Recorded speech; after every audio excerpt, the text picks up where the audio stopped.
Bueno, vamos a hablar hoy de la clase de valoración preoperatoria, lo que corresponde a tabaquismo, manejo de anticoagulantes y de profilaxis de trombosis venosa profunda, tanto en pacientes cirugía ortopédicas como cirugías no ortopédicas y también un poquito de lo que es la profilaxis en el paciente oncológico. Bueno, con respecto a lo que es un paciente tabaquista, vamos a tener que ver 4 puntos dentro de lo que es la valoración preoperatoria. El primer punto es la valoración clínica en el consultorio. Posteriormente, qué estudios complementarios vamos a ir solicitando. Cuáles van a ser las indicaciones en el perioperatorio, tanto en el prequirúrgico como en el postoperatorio. Y cuáles son las recomendaciones del abandono tabáquico y cuáles son sus beneficios que se han visto a lo largo del tiempo. Con respecto a la valoración clínica, cuando nosotros vemos por primera vez al paciente, obviamente la anamnesis tenemos que recabar sobre sus antecedentes, si es un paciente tabaquista activo, si es ex tabaquista, cuándo dejó. Sabemos que para considerar un paciente ex tabaquista hablamos de hace más de un año que haya dejado de fumar, y si ha dejado meses atrás todavía se considera tabaquista activo, y cuál es su carga de paquetes año. Ahí dejo la fórmula como para ir calculándola para tener en el consultorio. También tenemos que ver cuáles son sus antecedentes, si ya tiene algún tipo de daño a nivel del pulmón, pacientes que tienen antecedentes de POC, cuál es su severidad, cuál es su clínica, si han tenido exacerbaciones y espirometrías previas, si tiene un tratamiento y si tiene adherencia al mismo, y el grado de control de síntomas, y si ha tenido síntomas dentro del último año como disnea, tos y expectoración. En el examen físico vamos a valorar la frecuencia respiratoria, la saturación aire ambiente, cuál es su mecánica y la ocultación. Hay diferentes scores que nos pueden ayudar en la valoración clínica.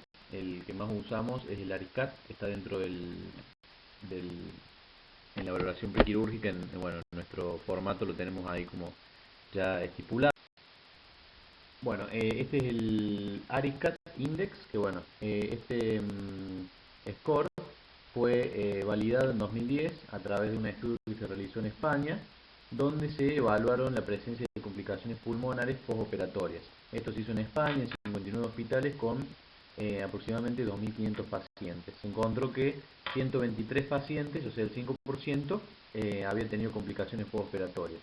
Como factores de riesgo para generar complicaciones postoperatorias se encontró la edad, el tipo y la duración de cirugías, los antecedentes de infecciones respiratorias previas, la anemia y la saturación de oxígeno en el preoperatorio.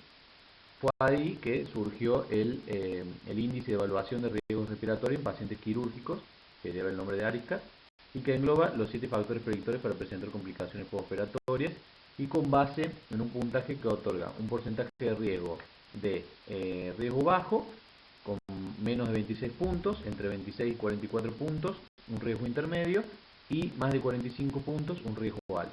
Después, en 2014, se publicó otro estudio que se llamó Periscope, en el cual también fue realizado en centros hospitalarios en diferentes países de Europa, y en el cual se incluyeron 5.000 pacientes, o sea, fue un poco más, casi el doble de lo que había hecho previamente, y 725 pacientes habían presentado complicaciones postoperatorias. La complicación más frecuente fue la insuficiencia respiratoria. ¿Qué estudios complementarios vamos a pedir? Bueno, un hemograma básico en aquellos pacientes que tengamos el antecedente de tabaquismo, sí o sí. Los estudios de imágenes, una RQI de tórax en pacientes tabaquistas que tengan EPOC conocido con exacerbación de síntomas, y tabaquistas sin EPOC conocido con síntomas compatibles. La espirometría se va a pedir en pacientes tabaquistas con EPOC conocido con disnea en reposo, tabaquistas con EPOC conocido moderado a severo que será sometido a una cirugía de tórax o abdominal superior, y tabaquistas sin EPOC conocido con síntomas compatibles al mismo. ¿Cuáles van a ser las indicaciones en el perioperatorio? En el preoperatorio, el cese tabáquico se hace preferiblemente 8 semanas antes de la cirugía. En los casos de que tengamos pacientes con EPOC o asma, optimizar el control de broncodilatadores y corticoides inhalatorios según la severidad del mismo.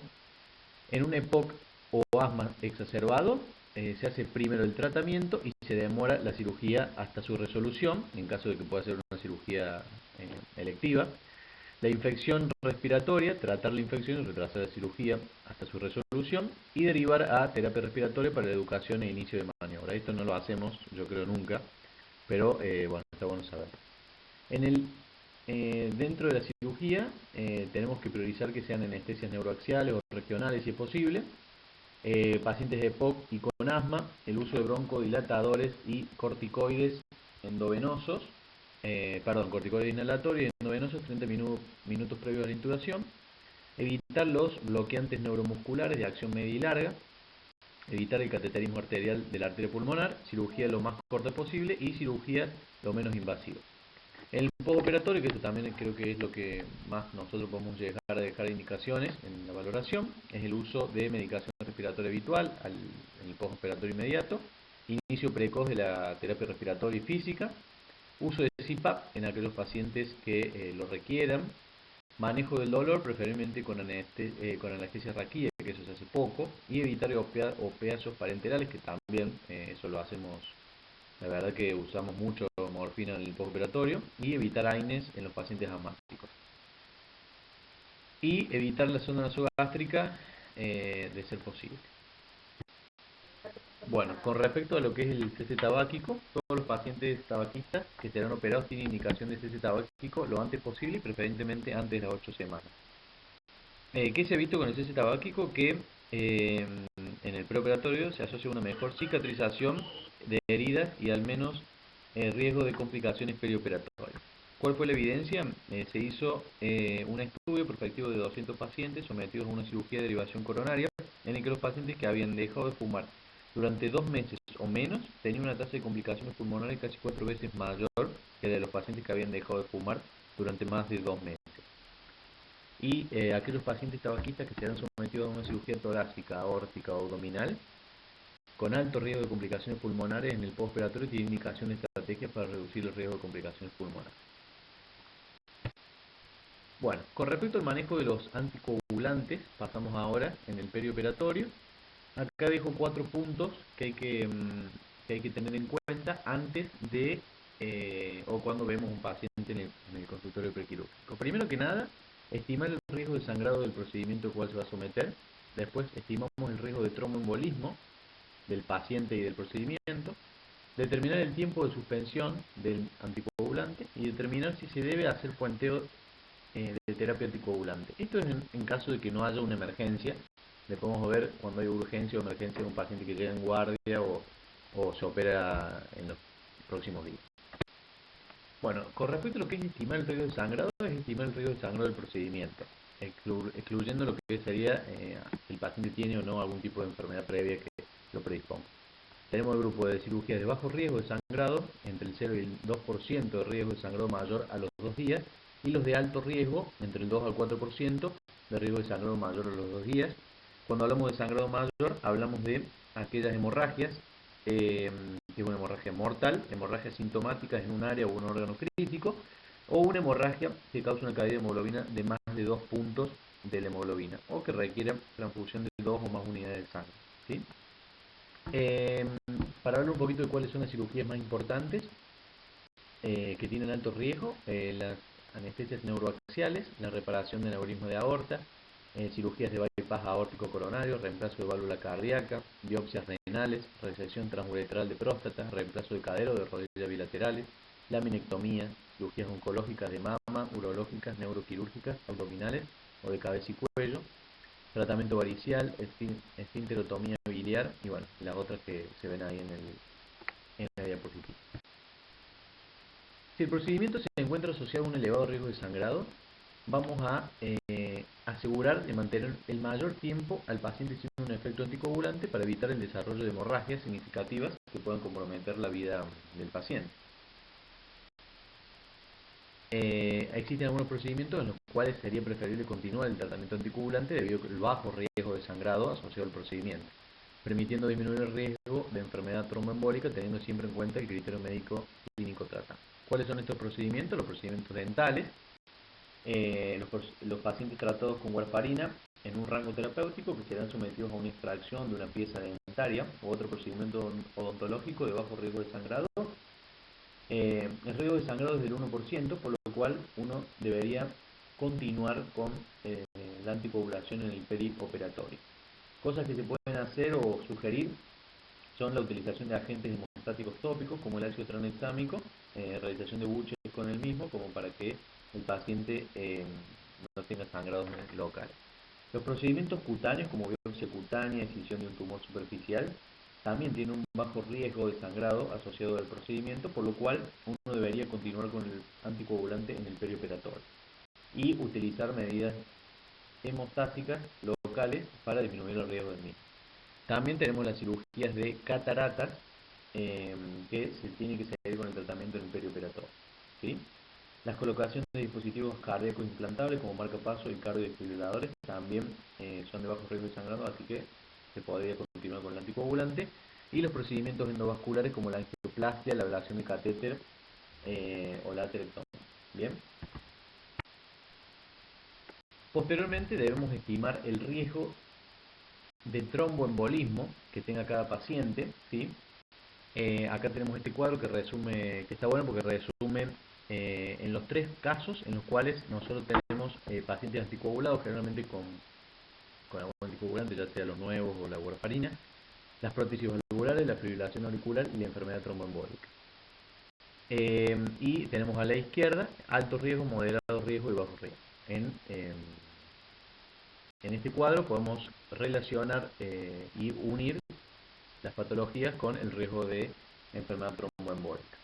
Existen algunas circunstancias en las cuales el riesgo de enfermedad tromboembólica es muy elevado de manera transitoria, por ejemplo un ácido isquémico o una enfermedad tromboembólica en los últimos 3 meses.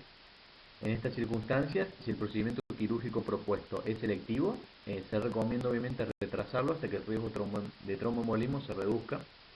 Pero asimismo, en el caso de pacientes con fibrilación auricular que no se encuentren con anticoagulación óptima en el último mes, se recomienda retrasar el procedimiento quirúrgico electivo, tratando de asegurar una correcta anticoagulación en el mes previo al procedimiento, para disminuir los riesgos de enfermedad tromboembólica durante el periodo perioperatorio.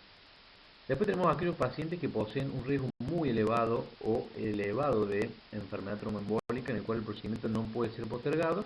Se debería limitar el tiempo en que el paciente permanezca sin anticoagulación para disminuir el riesgo de tromboembolismo en estos casos. En este caso, en los pacientes que tengan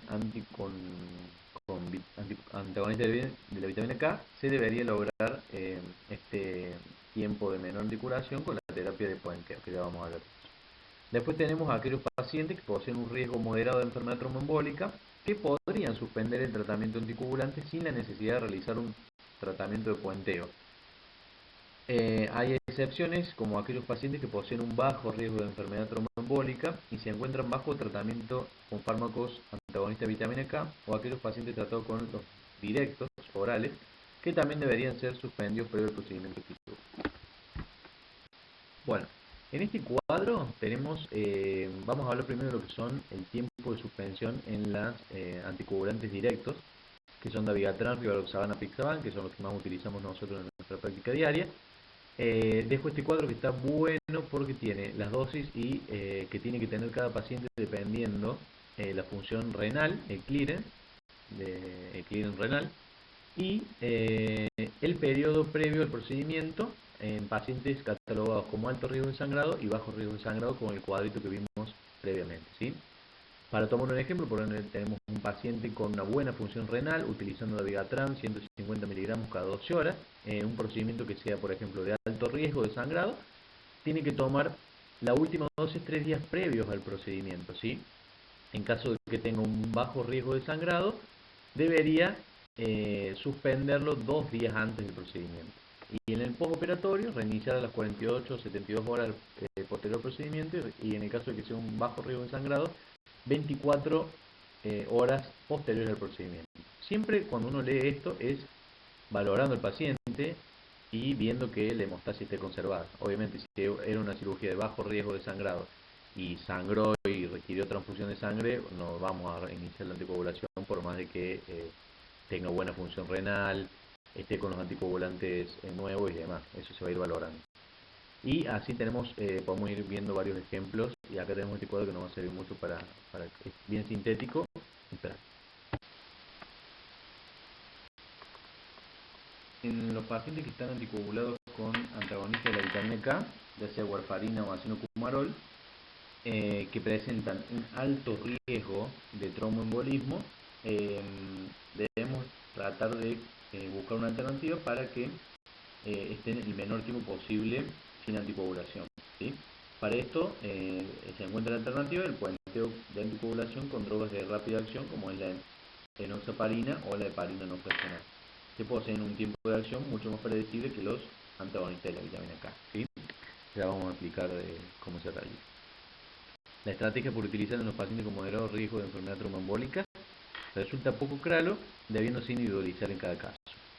Y no tenemos que realizar terapia de puenteo de anticoagulación en los pacientes que poseen un bajo riesgo de enfermedad tromboembólica debido al alto riesgo de sangrado que puede encontrarse asociado. En este cuadro tenemos básicamente un esquema, que esto lo tenemos nosotros en los protocolos, de cómo explicarle o cómo darle al paciente la terapia de puenteo con enoxaparina, ¿sí? Entonces, los pacientes en los cuales nosotros decidamos realizar este tipo de puenteo con anticoagulación, debemos hacer suspender el tratamiento con el anticoagulante, ya sea warfarina o acinocumarol, 5 días previos al procedimiento. El día previo al procedimiento se debe realizar una medición de RIM para evaluar si se puede proceder con el procedimiento quirúrgico propuesto, ¿sí? En el día -3, el paciente debe iniciar enoxaparina en dosis, dependiendo del peso del paciente obviamente, en dosis anticoagulante. La primera dosis a la mañana, a las 8 de la mañana, y la segunda dosis a las 20. Hacer así hasta el día 1, donde ahí nosotros vamos a realizar el laboratorio en la mañana previa al procedimiento, ¿sí? Bien, ¿qué heparina vamos a utilizar? Dependiendo qué paciente tengamos. En el caso de elegir heparina de bajo peso molecular como anticoagulante, iniciamos el mismo 3 días antes del procedimiento, realizándose la última dosis al menos 24 horas antes del procedimiento, en los regímenes de 2 dosis diarias de heparina. Por ejemplo, en enoxaparina 1 mg kilo cada 12 horas. En el caso de utilizar heparina no fraccionada en infusión continua endovenosa, se debería continuar con la infusión de heparina no fraccionada hasta 6 horas previas al procedimiento. Posteriormente, a la suspensión de dicha droga, se debe evaluar la hemostasia que se encuentre dentro de los valores normales para realizar el procedimiento. La enoxaparina la vamos a poder utilizar en pacientes que tengan buena función renal, en caso de que tengamos una fracción, un clearance de creatinina menor a 30, tenemos que usar la heparina no fraccionada. El control del RIM en el prequirúrgico lo vamos a hacer el día previo, ¿sí? Si tenemos un paciente con un RIM igual o menor a 1.5, se hace el procedimiento. Si tenemos mayor o igual a 1.8 de RIM, se realiza 3 miligramos de vitamina K oral en el día previo y repetir el RIN el día siguiente antes del procedimiento. Si el RIN es mayor a 1.5, se posterga el mismo. Entre 1.51 y 1.79 no se administra vitamina K y se repite el RIN al día siguiente antes del procedimiento. Postergamos si el RIN no es menor a 1.5. Hay algún cierto tipo de procedimientos que hay que ser un poco más cuidadosos, como las neurocirugías, las cirugías espinales u oculares, excluida la catarata, que ya dijimos que no había que suspender la anticoagulación. Se va a recomendar presentar valores de RIN menores a 1.2 sin excepción.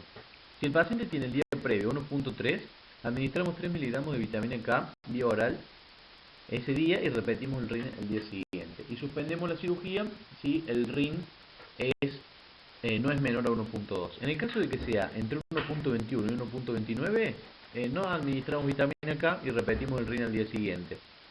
Si es menor a 1.2, postergamos el procedimiento, ¿sí? Para resumir, el punto de corte en las cirugías, exceptuando las neurocirugías, cirugía espinal o ocular, es 1.5 y en la que nombramos anteriormente 1.2, ¿sí? Bien, ¿cuándo debemos reiniciar la anticoagulación? La anticoagulación la debemos reiniciar en el caso de que sea warfarina 24 a 48 horas posteriores al procedimiento, en el caso de que sea de bajo riesgo de sangrado, 48 a 72 horas en los procedimientos de alto riesgo de sangrado, siempre y cuando la hemostasia se encuentre asegurada. Se deberá mantener la anticoagulación con heparina hasta que el RIN se encuentre en rango de anticoagulación con warfarina, ¿sí? En el caso de que tengamos heparina de bajo peso molecular o heparina no fraccionada dosis terapéutica, el riesgo de sangrado del procedimiento quirúrgico debemos evaluarlo, además de que se deben asegurar que la hemostasia se encuentre conservada, ¿sí? En el caso de tratarse de procedimientos de alto riesgo de sangrado, se recomienda reanudar los anticoagulantes a dosis terapéutica a las 48 a 72 horas posterior al procedimiento, mientras que en el procedimiento de bajo riesgo de sangrado, en las 24 a 48 horas posteriores al mismo. Y acá tenemos otro punto que es importante. No siempre vamos a tener que hacer valoraciones preoperatorias con tiempo y en el consultorio, sino que también tenemos algunos casos en guardia externa o cirugías que se realizan con menor tiempo de preparación. En el caso de pacientes tratados con warfarina, el primer paso será la medición de pedir un ring, básicamente. Vamos a revertir la articulación de modo inmediato para procedimientos de urgencia. Los pasos a seguir serán de acuerdo al producto que tengamos para hacerlo, como concentrado de 4 factores, concentrado de 3 factores o plasma fresco congelado, que es lo que más tenemos en el hospital. En el caso de requerirse revertir la articulación con menor urgencia, 1 o 2 días, se podrá administrar vitamina K de 3 a 5 miligramos por vía oral o endovenoso y controlar posteriormente que se haya revertido la anticoagulación, ¿sí? En el caso de que tengamos los anticoagulantes como dabigatran, rivaroxaban o apixaban, en el caso del dabigatran se encuentra un antídoto que es el idacizumab, que se debe utilizar a dosis de 5 gramos administrado en infusión endovenosa en 5 minutos. No sé si en el hospital está esto, así que no lo deben realizar. El rivaroxaban y el apixaban aún no se ha probado ningún medicamento que revierta sus efectos. En los casos que se requiera revertir la anticoagulación de manera urgente o en una emergencia, se podrá utilizar concentrados de protrombina, pero sin una gran cantidad de evidencia. Se puede considerar las siguientes estrategias: la reducción de la absorción intestinal a través de purgantes, incrementar el clearance del anticoagulante oral directo, asegurando una buena función renal o realizar diálisis, y administrar factores de coagulación. Perfecto. Con respecto a lo que sería ya la profilaxis de trombosis venosa profunda en cirugías ortopédicas, hablamos de que el riesgo de tromboembolismo venoso postoperatorio, ya sea trombosis venosa profunda o embolia pulmonar en los pacientes postoperatorios de cirugías ortopédicas, se encuentra entre los más altos de todas las especialidades quirúrgicas. El riesgo de trombosis y sangrado es lo que nosotros tenemos que valorar antes de realizar los procedimientos. Estos dos factores van a depender de factores de riesgo relacionados con el procedimiento y con cada paciente, todos los cuales deben ser evaluados antes de la cirugía. El riesgo de trombosis va a estar determinado por lo que es relacionado con el procedimiento y lo relacionado con el paciente, ¿sí? Lo relacionado con el paciente, vamos a decir que a mayor edad, pacientes mayores de 75 años y particularmente los mayores de 85 años tienen más riesgo de realizar trombosis, mala deambulación antes de la cirugía, obesidad o enfermedad cardiovascular. Aquí tenemos un cuadrito del UpToDate donde nos muestra diferentes enfermedades o factores de riesgo que van a predisponer a la formación de trombosis. Pacientes con algún tipo de trombofilia, ya sea déficit del factor de 5-Leydin, deficiencia de proteína C, proteína S o deficiencia de antitrombina. Otros desórdenes o factores de riesgo son la presencia de catéteres centrales, malignidad, cirugías, como dijimos, ortopédicas, que el paciente tenga un traumatismo, inmovilización previa, embarazo, utilización de medicación oral hormonal, terapia de reemplazo hormonal, realización de terapia contra el cáncer recientemente, ya sea quimioterapia o radioterapia, síndrome antifosfolipídico, ya dijimos lo de la edad, la obesidad, enfermedades del hígado y algunas otras enfermedades un poco más raras.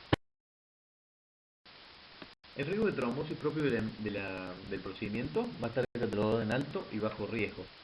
El riesgo alto son aquellas cirugías como la artroplastia total de cadera, el total de la rodilla, cirugías de fractura de cadera y fractura de cadera cuando la cirugía no es factible.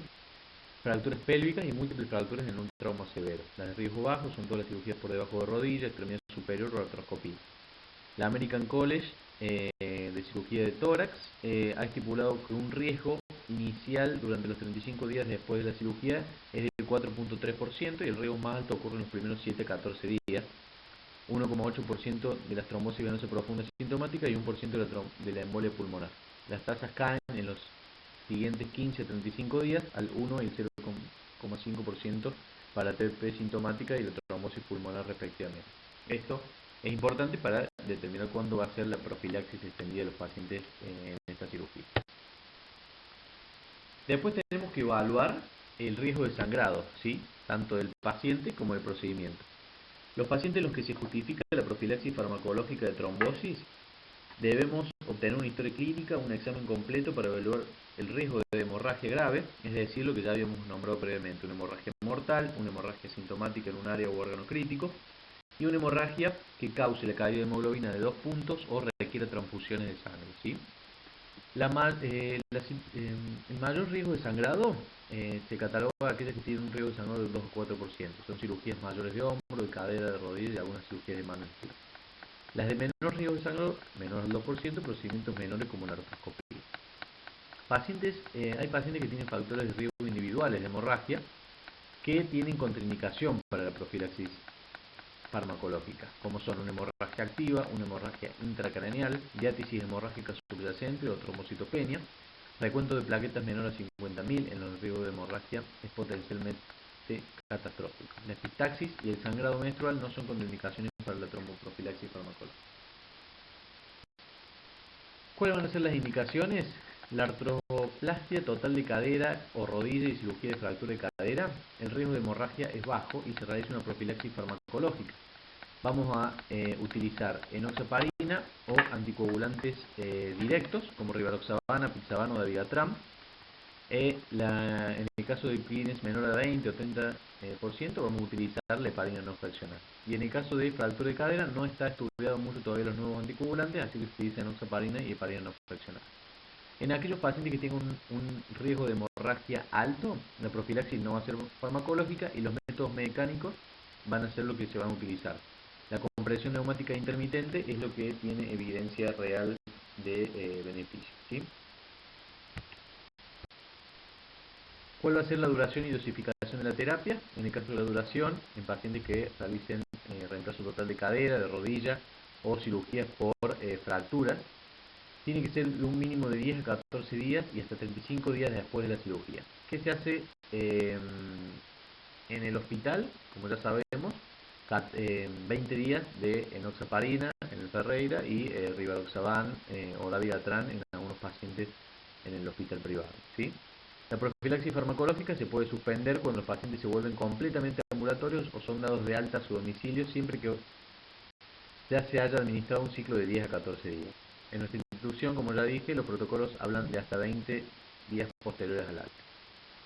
¿Cuál va a ser la dosis? Enoxaparina 40 miligramos antes, 12 horas antes y posteriores al procedimiento, cada 24 horas. En pacientes con un índice de masa corporal mayor a 40, se administran cada 12 horas la profilaxis.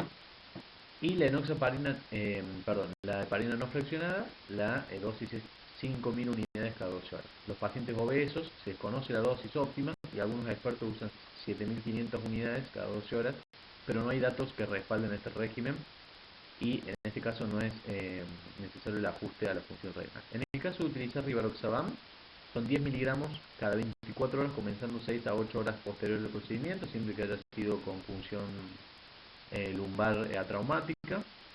El dabigatran inicialmente 110 miligramos administrados a la hora o 4 horas después de la cirugía y luego 220 una vez al día. Y el apixaban 2.5 miligramos cada 12 horas comenzando después de las 12 horas de la cirugía, ¿sí? Bueno, con respecto a lo que son los procedimientos, la profilaxis de trombosis en procedimientos no ortopédicos, como ya dijimos, debemos evaluar el riesgo de trombosis y evaluar el riesgo de sangrado. ¿Cuáles van a ser los procedimientos no ortopédicos? Van a ser las cirugías de la piel, los tejidos blandos del tronco o las extremidades, cirugías que involucran el tórax, abdomen y los órganos pélvicos. Y también cirugía de cabeza que incluye cerebro y cuello. La evaluación del riesgo de trombosis En el postoperatorio debe evaluarse el riesgo de trombosis. En el perioperatorio debe evaluarse antes de la cirugía y el paciente debe estratificarse en grupos de riesgo de muy bajo, moderado o alto riesgo para poder seleccionar un método apropiado para la prevención de la trombosis, ¿sí? Con respecto a los procedimientos, en el caso de que sea una cirugía pélvica o pélvica general o abdominal, las tasas de trombosis sintomática de grupos no tratados es entre el 0.5 y 1.6%, más alto entre los sometidos a cirugías por malignidad, que es el 3.7%. La cirugía bariátrica, las tasas se establecen entre 1.9 y 5.4, siempre hablando del paciente no tratado. Cirugía vascular no cardíaca, tiene un riesgo también alto de trombosis. Cirugía plástica y reconstructiva en 0.5 a 1.8. Cirugía torácica no cardíaca, 0.18 y 7.4, las más altas son en el caso de neumonectomía, esofagoectomía y resección extendida, y las neurocirugías en los pacientes no tratados entre el 16 y el 29% de trombosis, y más todavía alta en los pacientes que son sometidos a cranectomía. ¿Cómo vamos a clasificar o cuál va a ser el riesgo de trombosis de cada paciente? Va a ser según el score de Caprini, que lo va a clasificar en riesgo muy bajo, pacientes que tienen un riesgo menor al 0.5, riesgo bajo aproximadamente del 1.5, riesgo moderado del 3% y un Caprini mayor a 5, mayor al 6% de riesgo de trombosis. Acá tenemos el score de Caprini con los diferentes ítems que vamos a ir completando. Eso lo tenemos en nuestro sistema, como para verlo rápidamente. Y el riesgo de hemorragia, dependiendo del paciente, que van a ser su riesgo individual de hemorragia, que incluyen aquellas hemorragias activas, como indicación de cirugía, la hemorragia gastrointestinal, el traumatismo, aneurisma roto, paciente con hemorragia intracraneal, coagulopatía moderado o grave, paciente con trastorno hemorrágico subyacente o trombocitopenia. Los pacientes con contraindicaciones relativas incluyen a aquellos con hemorragia recurrente por múltiples telangiectasias gastrointestinales. Los procedimientos van a ser de bajo riesgo de hemorragia, pacientes que se someten a cirugía general, abdominal, pélvica, bariátrica o vascular, y torácica sin complicaciones tienden a tener una tasa más baja de hemorragia, menor al 2% en comparación con otros pacientes. Y las cirugías de alto riesgo de sangrado, cirugía cardíaca, traumatismos graves, especialmente cerebro y columna vertebral, que tienen más del 3% de riesgo de sangrado. ¿Cuál va a ser la elección de la profilaxis? En los pacientes que tengan riesgo de trombosis muy bajo, con un Caprini de 0, la deambulación precoz. El riesgo de trombosis bajo, con un Caprini de 1 o 2, métodos mecánicos. Riesgo de trombosis moderado, Caprini 3 y 4, farmacológico. Y en los riesgos de trombosis alto, Caprini mayor a 5, farmacológico y mecánico. La elección de la profilaxis con bajo riesgo de hemorragia va a ser farmacológico solo en pacientes quirúrgicos no ortopédicos con riesgo moderado de trombosis, y en quienes el riesgo de hemorragia es bajo sugerimos profilaxis farmacológica en lugar de métodos mecánicos, mientras que en aquellos con alto riesgo se recomienda profilaxis farmacológica en lugar de mecánica. Los pacientes que tengan alto riesgo de hemorragia, los métodos mecánicos, ¿sí?, que van a ser aquellos pacientes que tengan una hemorragia activa, hemorragia intracraneal, diátesis hemorrágica y demás. Como habíamos dicho previamente, se utiliza los métodos compresivos intermitentes. Y por último tenemos profilaxis de trombosis y cáncer. Esto es un artículo de la Sociedad Americana de Oncología Clínica, que en el 2019, es bastante reciente esto, nos da varias recomendaciones para los pacientes con cáncer que se van a someter a una cirugía. Las recomendaciones van a ser, primero la pregunta es, ¿los pacientes con cáncer sometidos a cirugía deben recibir profilaxis en el perioperatorio?